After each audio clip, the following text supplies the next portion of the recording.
우리는 어릴 적 걸리버 여행기라든지 골리앗 이야기와 자이언트 등을 말하는 신화 속 거인들에 대해 많이 들어왔습니다. 그러나 그것은 이야기들 뿐이라서 그런 일도 있었나 정도로 여기며 한 학자가 주장한 진화론만을 배우며 자라왔습니다. 그러나 이제 세계 이곳저곳에 많은 소식들을 알게 되며 단지 이야기로만 생각했던 일들에 대해 다시 한번 생각해 볼 수 있습니다. 한때 지구를 걸었던 거인의 인간 이야기가 아닌 실제 종족이 있었다면 어떨까요?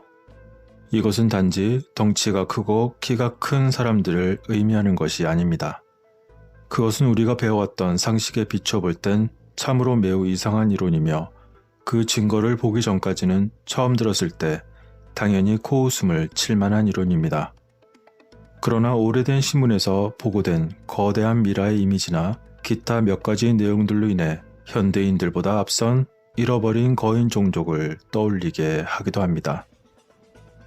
영화 프로메테우스를 보신 분들은 그 내용이 이러한 것을 암시하지 않았느냐고 의문을 가질 수도 있을 것입니다. 아마도 그런 의문에 대한 하나의 표현일 수 있으며 이 개념은 과학자나 자유로운 생각을 가진 사람들과 함께 대중문화에 깃들어 서서히 그 견인력을 얻고 있습니다.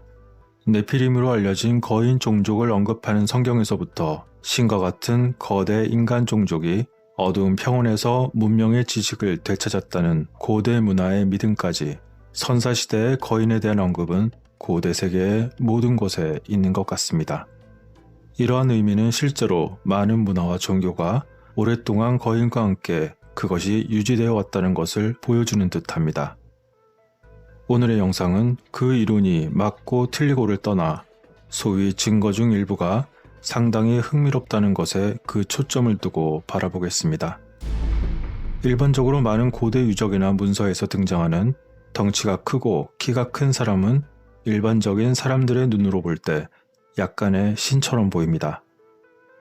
어째서 완전한 신도 아니고 약간의 신이냐 하면 일반적으로 생각하는 신이라고 하기엔 턱없이 부족하지만 대체적으로 거인의 모습을 한 자들이 신처럼 또는 왕처럼 떠받들여진 것처럼 보였기 때문이죠. 현생 인류 중에서도 유전적으로 거인이 여전히 존재한다는 것은 누구나 잘 알고 있습니다. 그러나 우리는 그들과 같은 유전적 거인의 모습을 가지고 태어난 사람이 아니라 종족 자체가 그 전체가 거인이었던 아직 밝혀지지 않은 거대한 인간 종족에 대해 이야기하고 있는 것입니다. 1970년대 루마니아에서 거대한 인간의 뼈가 발견된 적이 있었습니다. 그러한 루마니아뿐만 아니라 미국을 비롯한 전 세계에 걸쳐 수많은 거인의 뼈가 발견되었다는 기록이 있었지만 지금 그 해골들은 도대체 어디에 있는 것일까요?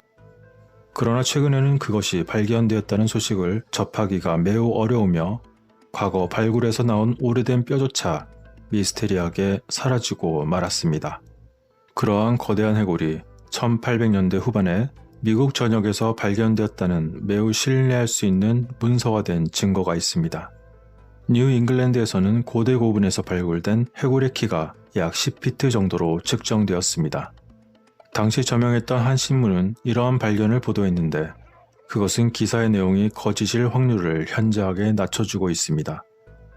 사실 이뿐만 아니라 과거에 미국 전역에서 거대한 해골에 대한 여러 문서화된 발견이 있었으며 대부분의 보고는 19세기로 접어들었을 때부터입니다.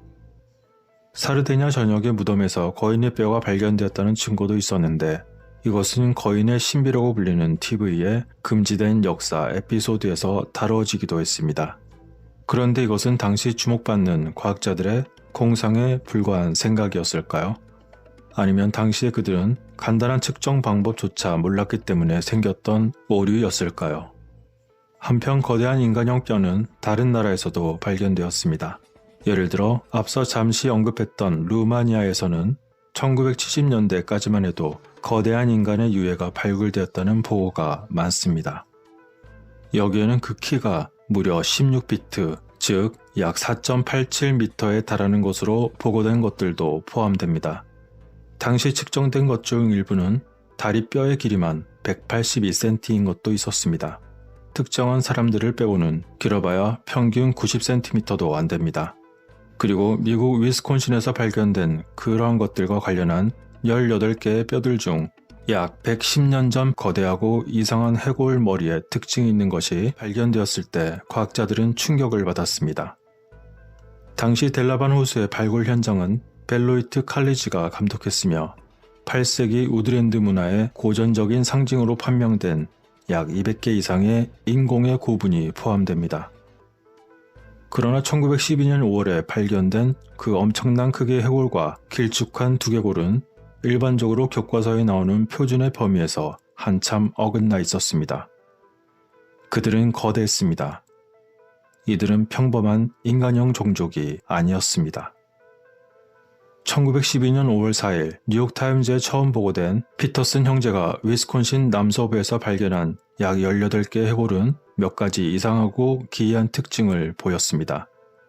그들의 키는 약 2.5m에서 3m 사이였으며 그들의 두개골은 인간의 두개골처럼 보였지만 오늘날 미국에 살고 있는 어떤 인종의 머리보다 훨씬 컸습니다. 눈의 구멍 위에 머리는 뒤로 곧게 기울어져 있고 그 코뼈는 광대뼈보다 훨씬 위로 돌출되어 있습니다. 그의 턱뼈는 길고 뾰족하며 원숭이 머리와 약간 비슷하고 턱 앞쪽의 치아는 일반 어금니였습니다. 그런데 그들은 두 줄의 이빨과 함께 6개의 손가락 그리고 6개의 발가락을 갖고 있는 것도 있었습니다. 이렇게 발견이 되었다고 했던 뼈들은 일종의 그들만의 장난이었거나 아니면 지역 농장 사람들이 버렸던 속임수였을까요? 아니면 언론의 관심과 재미를 위해서 어떤 박제사가 정밀하게 만든 것이었을까요?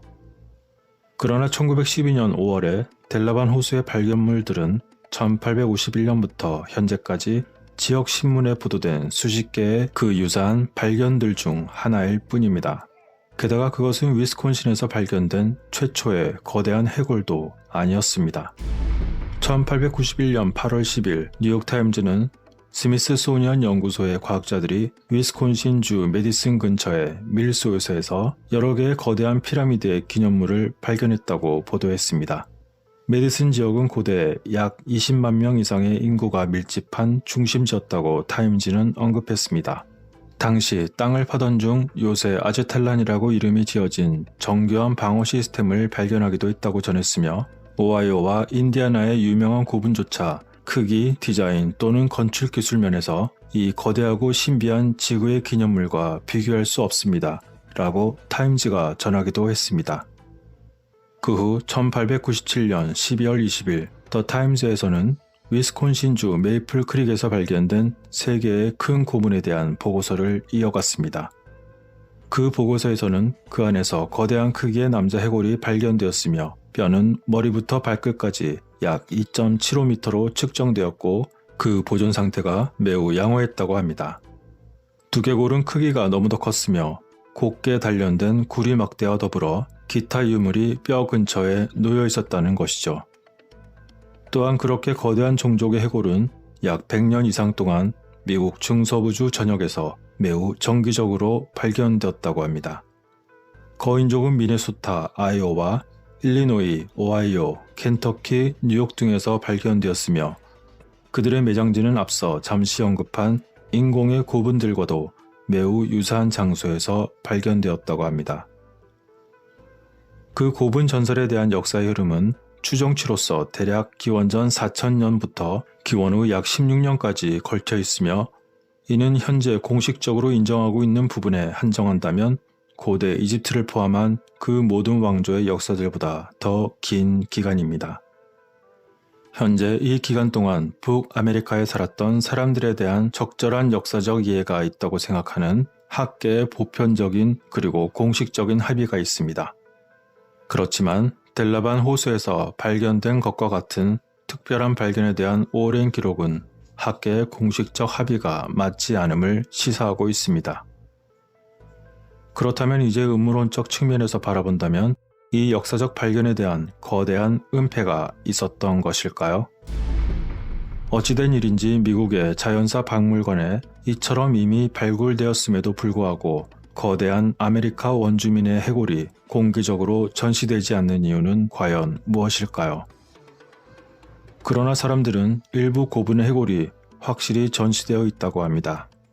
예를 들어 한 박물관에는 그중 하나의 해골을 볼 수 있다는 것이죠. 그렇지만 그곳에 전시된 해골은 보통의 크기로서 일부 소식통에 따르면 거인의 해골은 보이지 않고 가려져 있었다고 합니다.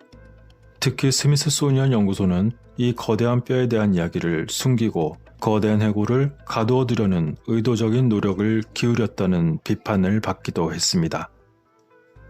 아메리카 원주민 작가이자 법학 교수는 다음과 같이 말하기도 했습니다. 현대 고고학과 인류학은 우리의 상상의 문을 거의 닫았고 특이한 특징을 보이는 사람들이 북미의 과거를 보유했던 그 위대한 문화의 방식을 마치 특별한 것이 전혀 없는 것으로 광범위하게 해석합니다. 그리고 고대 묘지에 대한 가장 집요한 침입자였던 19세기 스미스소니언 협회에는 그들만의 일방 통행로를 만들었으며 그들의 통행로로 수많은 셀 수 없는 뼈가 넘쳐났었습니다. 하지만 이제 그들이 가져간 후에 보관한 금고의 그 내용물들은 정부 관리를 제외한 누구에게나 사실상 봉인되어 있습니다. 이 뼈들 속에는 깊은 과거에 대해 아직도 그것을 관리하고 있을 자들이 여전히 찾지도 못한 답이 있을지도 모릅니다. 라고 아메리카 원주민 작가이자 법학 교수는 말했던 것입니다. 한편 이러한 것과 함께 수천 년이 지난 지금도 현대 공학자 그리고 과학자들은 고대인이 전 세계에 가장 입이 떡 벌어질 만한 거석 유적지를 도대체 어떻게 지을 수 있었는지에 대한 확실한 답을 내놓지 못하고 있습니다. 그러나 그것은 그들의 잘못이 아닐 것입니다. 페루에서는 한 지역이 놀라운 기술과 힘을 보여주고 있었습니다. 그것은 각각 최대 200톤에 달하는 거대한 돌을 사용하여 그들의 성벽을 쌓았습니다. 그러나 그 무게만으로는 그 기술을 충분히 표현하지 못할 만큼 이 돌들은 마치 거대한 돌의 퍼즐처럼 보일 정도로 매우 정밀하게 절단되어 그 모양이 형성된 것처럼 장착되었습니다. 이 거대한 구조물이 그 규모와 기술에 있어서 인간의 눈으로 볼 때 놀라움을 금치 못할 정도이지만 아마도 강력한 거인들의 종족이 있었다고 상상한다면 그다지 어려운 일은 아니었을 것이라고 우리는 어렵지 않게 생각할 수도 있을 것입니다. 우리들에게 더 친숙한 이집트의 대피라미드, 그리고 영국의 스톤헨지, 그리고 이스터 섬의 조각상부터 볼리비아의 푸마푼쿠에 이르기까지 전 세계 곳곳의 거석 유적지는 수톤에 달하는 거대한 돌과 기괴한 H 모양을 한 조각 블록들도 있습니다. 이들 중 어떤 지역은 분석가들에 의해 조사된 결과 그것이 기원전 1만 5천년까지 거슬러 올라갈 수도 있다고 합니다. 레바논의 바알벡 고대 유적지에서는 신전의 기초 건설에 사용된 석재 블록의 무게가 무려 각각 800여 톤에 달하기도 합니다. 바알벡은 역사를 통해 다양한 파괴적인 과정을 겪었으며 다양한 전투의 현장이었고 로마인을 포함한 연속적인 문명에 의한 재건 작업이 있었습니다. 그러나 이 지역의 원래 거석 부분은 앞서 말씀드린 인간들의 문명이 시작되기 이미 수천 년 전에 그 기원을 가지고 있다는 매우 믿을만한 주장이 있습니다.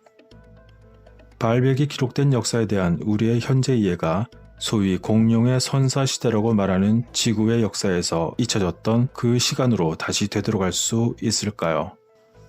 거인들이 지구를 지배했을 때가 있었을 것으로 보여지는 이러한 증거들은 인간의 공학으로는 거의 불가능했을 만한 업적을 보여주는 전 세계의 많은 지역들 중 단지 일부일 뿐입니다. 어찌되었건 이 잃어버린 종족의 거인을 둘러싼 생각들은 일단 조직이 연루되면서 이 거대한 해골의 뼈가 항상 불가사의하게도 사라졌다는 부분을 지적하고 있습니다. 앞서 잠시 언급했던 19세기에 미국의 스미스소니언 박물관은 민간인이 발견한 거인의 뼈를 구입하는데 매우 열심이었다는 보고가 있었습니다.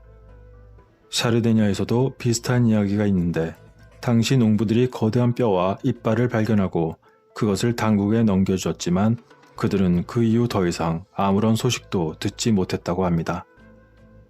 그리고 루마니아에서는 당국이 그 거대한 뼈의 발견이 너무나 폭발적이고 충격적이라고 간주함에 따라 여러 개의 거대한 인간뼈가 발견된 지역을 나중에 영구적으로 봉인했다고 합니다.